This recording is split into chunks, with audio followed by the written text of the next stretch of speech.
Eternal MMA welterweight champion Jack Della. Thank you, Jack, again for coming back on. We've been talking over the years, and you've been elevating your game and defending this title, and then you got another one coming up on October 10th, man. How are you feeling? Yeah, feeling good. Very excited. Got 2 weeks basically to the day, to Friday today. So 2 weeks Friday I'll be weighing in and then fighting on Saturday. So yeah, exciting times. It's always the good time now. You just got to make sure you're probably gain a little bit more fitness, gain a little bit more better timing.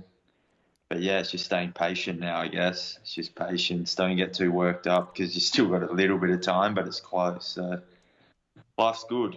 I like to. 2 weeks out, it's a good time. It's a good place to be. I feel good. My weight's good. So laughing.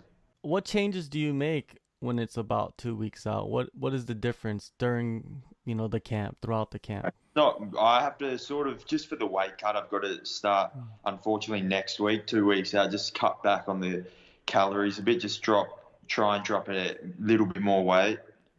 Probably try and drop another 3% body weight.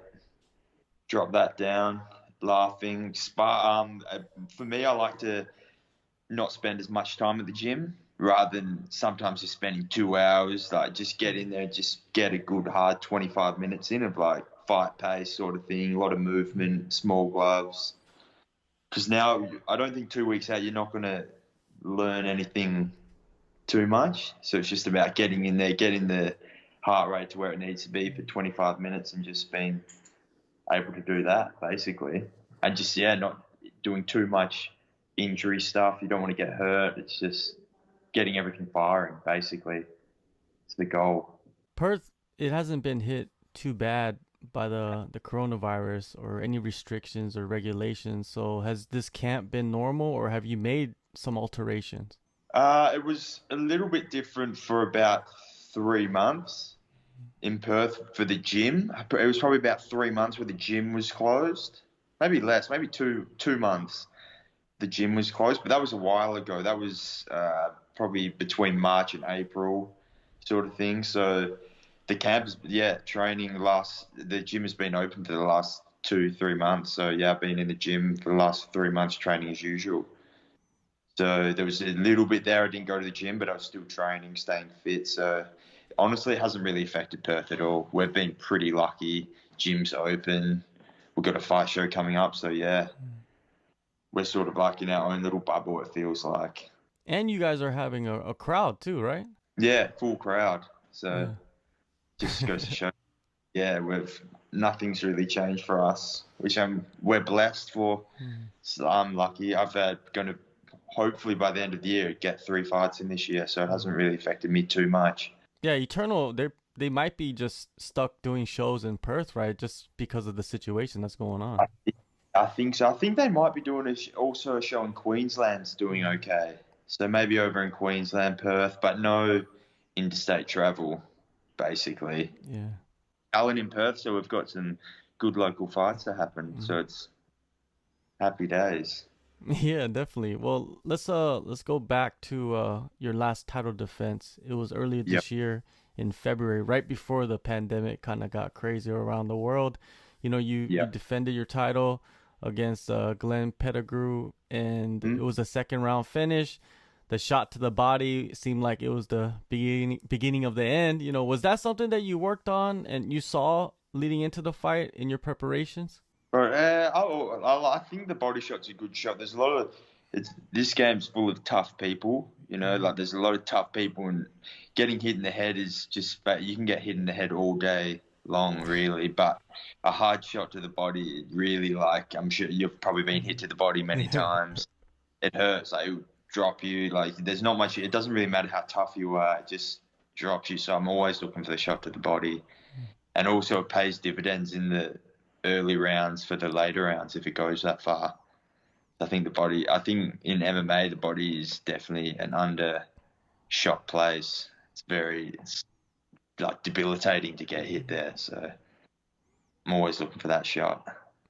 It also, I think, against the cage too, right on the fence. It's a shot that usually comes Definitely. easier, because Yeah, they're trying to cover the face and trying to, get the underhooks, and it leaves the body open. definitely. When you back up to the cage, you're in a pretty vulnerable spot. So Hmm. normally when you're in a vulnerable spot, the first thing you think is, protect the head, protect the head. So all you need to do is land a couple of shots to the head, get the hands up, and then bang, one shot to Yeah. the body. Yeah, that's what happened, man. It was a great fight, great finish. Not too long after that, you signed a management deal with Paradigm Sports. You got Connor over there, you got Israel, big names on the roster. How did you get connected with them? One of Tim Simpson, one of the guys there, is actually from Perth. Okay. So we had some sort of like mutual friends. He said he watched my previous fight, was interested. I was speaking to him. I'd actually had a management offer from another place, and I've never crossed my mind. So I just spoke to him. I said, like, what's the go with this? And got along with him. And then we just said, fuck, we may as well do this together. Like, he's actually a good friend, and he helps me out a lot, rather than just like it's more like a friend relationship than a management relationship. So I said, yeah, let's just may as well do this. They've got a good team, good people on board. So yeah, it was just blessing. Yes, it was good time. Like, he's from Perth, I'm from Perth, so it just made sense. Yeah, always good to have that hometown connection. Really. Now, you get a big management group behind you to support you. You got Tim. Were there any talks of you going to the Contender Series, or even like stepping in on short notice for the UFC? Not yet. We've sort of just like signed with them. COVID happened, so we're a bit in a funny spot. I think if COVID didn't happen, we might be in a different spot. But COVID obviously happened. Travel isn't really on the agenda at the moment. So I'm fighting someone there's someone in Perth that had beaten me previously, so it just made sense. He was keen to fight. I was keen to fight, so we just thought we'll get this fight out of the way. Like, as a competitor myself, someone that's beaten me, of course I want to take that fight. So sort of, I feel like everything is lined up well. Get this fight out of the way and then see what happens. So this fight with Aldin Bates, what I mean, a lot of people say that he doesn't deserve a title shot because he lost to Glenn in his last fight, and he's been out for a long time. But for you, it's the competitor in you. You want to get that fight back, your debut.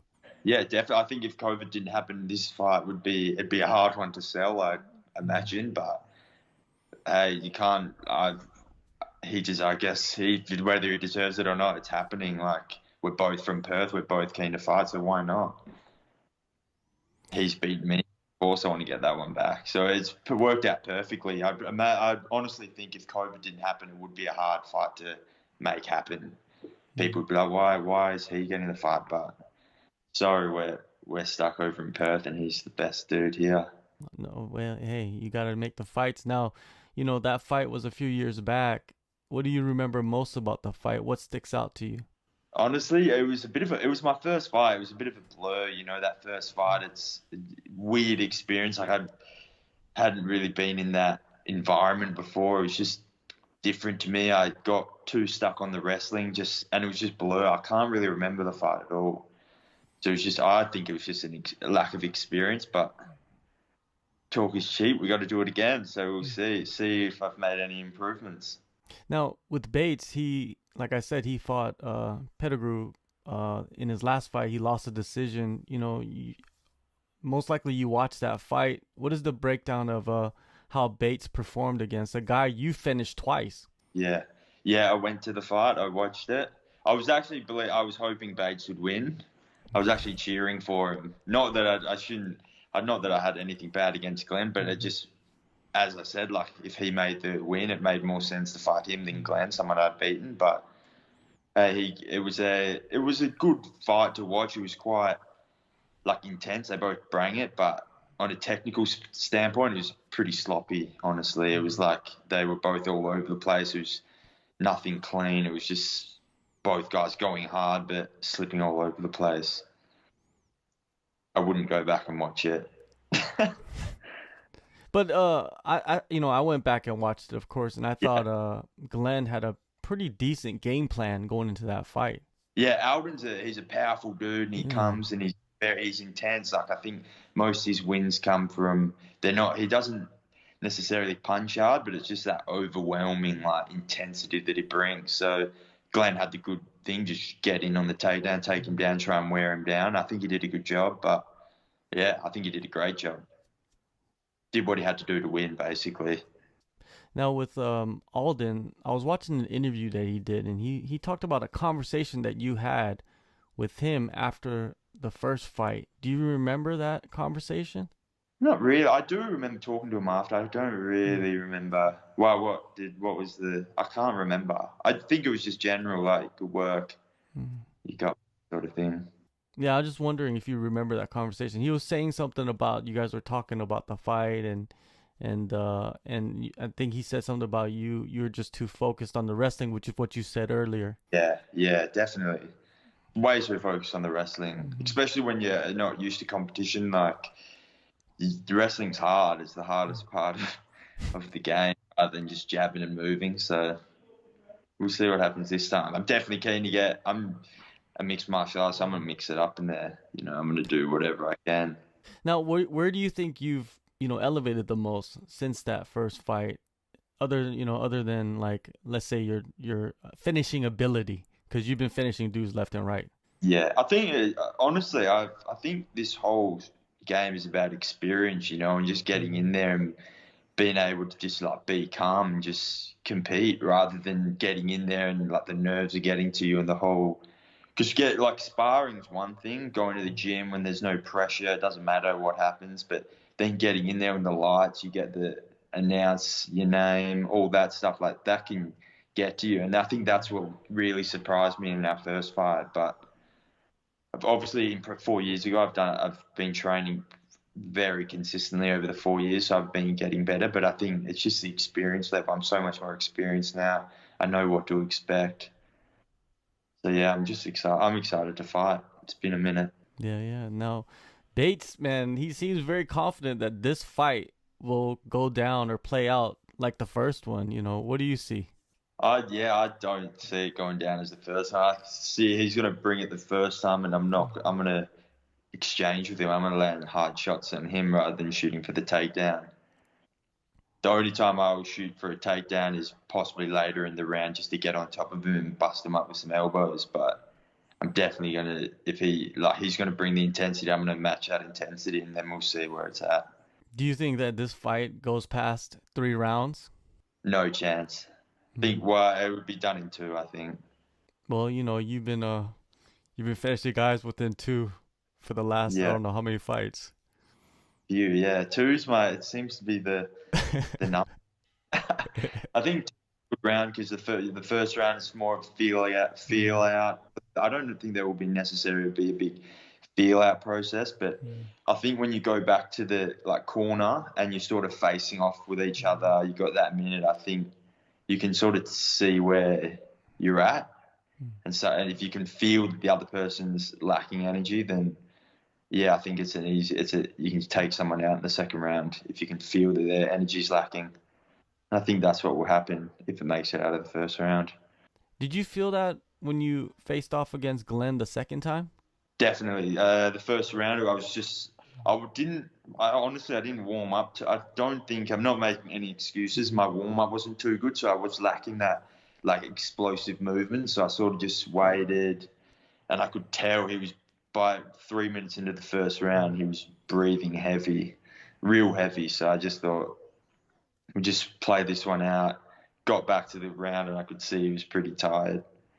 So then, I just put the foot on the gas a little bit in the second round and got the finish. Well, I guess that's experience right there too. You didn't warm up good enough in that fight, but you kind of adapted to the situation and you got that finish. Yeah, that's what I think this whole sport is experience, and just it's not necessarily how good you can do wrestling or how good you can punch. It's just being very much in the moment in there and just figuring out what's going on and get the win, basically. Figure out how you can win rather than just sticking to your guns and doing what you think you're good at, but just doing what needs to be done to win. Well, I don't want to go too far ahead, but man, what do you think about the prospects of going to Fight Island, man? Because it seems like there's only two spots if you actually go to the UFC.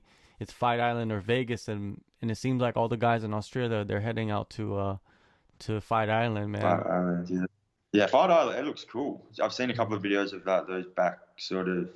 It seems cool. You go in there, definitely be an experience I'd love to have.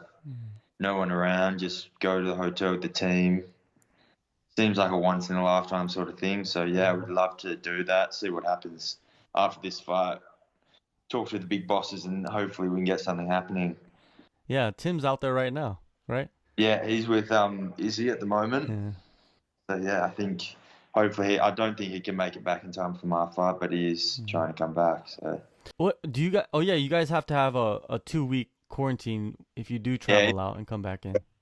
we have to come back and do a 2 week quarantine, which I've heard some people do it and it doesn't seem too fun, but hey, I guess it'd be worth it.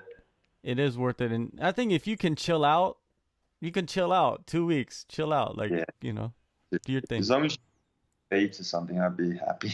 Yeah, definitely. Well, man, you do have a big fight coming up October 10th, Eternal MMA 53 main event, welterweight title defense in Perth, your hometown, man. It's a great fight, man. The best fight, like you said, they could put together with all the travel restrictions within Australia going on. I'm excited to see you get back in there and try to get another title defense under your belt, man. Yeah, definitely. I think, no matter what, if you think he deserves a shot or not, he's still a fight at the end of the day. He's going to bring it. He's got a big fight ahead of him. I've got a big fight ahead of me, and we're going to fight. So if you like fighting, tune in. I think it's on UFC Fight Pass. It should be a good one.